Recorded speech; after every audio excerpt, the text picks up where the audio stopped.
Ek wil julle vertel van die een stap wat ek in geloof en vertroue geneem het in Desember 2025. So die van julle wat my nie ken nie, my naam is Ronald, ek is 'n enkelmamma van Centurion en ek het 2 pragtige seuns. My laaste terugslag was einde Oktober 2025, toe daar nie nuwe kontrakte was om mee aan te gaan nie en ek toe nou sonder 'n inkomste sit. Ek het lank gebid vir 'n uitkoms.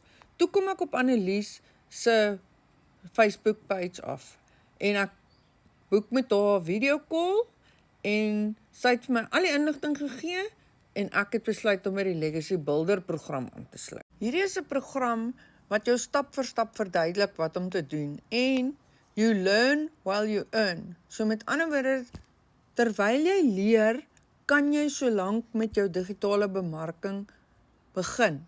Dink net as jy 'n program kan hê waar jy alles van jou foon af doen. Ek doen alles van my foon af. Julle, ek is 'n introvert. Soos ek dit kan doen, kan jy dit ook doen.